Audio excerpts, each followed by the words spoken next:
नमस्कार, मी निकिता पाटील. आपण पाहत आहात नवमहाराष्ट्र. आज गुरुवार दिनांक 25 सप्टेंबर 2025. आजच्या काही ठळक बातम्या. पुण्यात ऑनलाईन ट्रेडिंग फसवणूक, 1,16,00,000चे नुकसान. पुणे येथील 3 व्यक्तींना ऑनलाईन शेअर ट्रेडिंग फसवणुकीत एकूण इंडियन रुपी 1,16 कोटींचे नुकसान झाले. आरोपींनी गुंतवणूकदारांना मेसेजिंग ॲपवरून ग्रुपमध्ये सामील करून घेतले व फसवणूक केली गेली. शेअर ट्रेडिंगच्या नावाखाली अनेक ठिकाणी अशा प्रकारची फसवणूक होत आहे.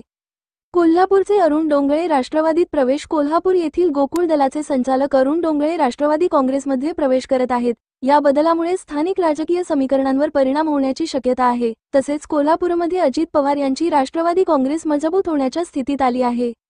मराठी भाषा कमिटीची तक्रार. 3 भाषा पॉलिसीबद्दल विरोध.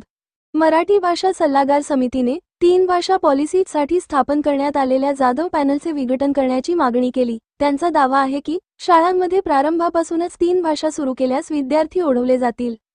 भाजपने आत्मनिर्भर भारत संकल्प अभियान महाराष्ट्रात सुरू केले आहे. भाजपा राज्याध्यक्ष रवींद्र चव्हाण यांनी आत्मनिर्भर भारत संकल्प अभियान राज्यात सुरू केले. हा अभियान 25 सप्टेंबरपासून 25 डिसेंबरपर्यंत चालणार आहे. माओवादी नेते सोडणार हिंसा, 6 माओवादीने आत्मसमर्पण. गडचिरोलीमध्ये एकूण 6 माओवादी नेते, ज्यांच्यावर इंडियन रुपी 62 लाखांची बक्षीस रक्कम होती, त्यांनी पोलीस प्रशासनासमोर आत्मसमर्पण केले. हे राज्यातील माओवादी हालचालींवर मोठा परिणाम ठरू शकते.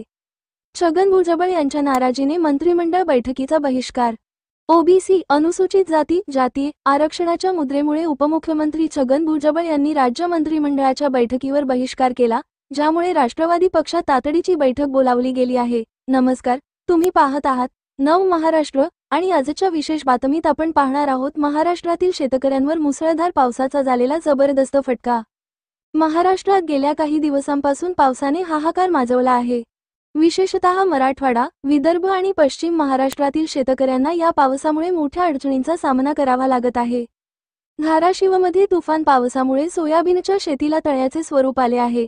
जालना जिल्ह्यात बदनापूर तालुक्यात शेकडो हेक्टर क्षेत्रावरील सोयाबीन, कापूस आणि मोसंबी पिकांचे मोठे नुकसान झाले आहे. परभणीमध्ये मुसळधार पावसामुळे नदी, नाल्यांना पूर आला असून शेतात तळे साचले आहेत. काही शेतकऱ्यांचे कापसाचे व सोयाबीनचे पिके अक्षरशः नष्ट झाली आहे.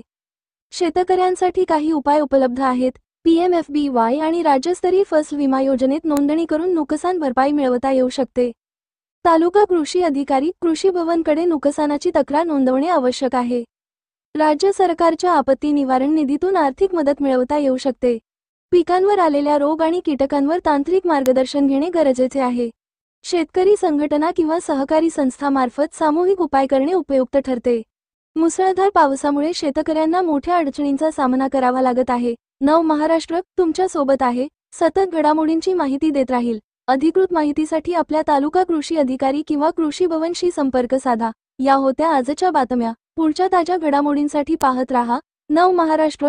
हा चॅनल सबस्क्राईब करा, लाईक करा आणि बेल आयकॉनचे बटन प्रेस करून या बातम्या आपल्या मित्रांना शेअर करा. धन्यवाद. जय हिंद, जय महाराष्ट्र.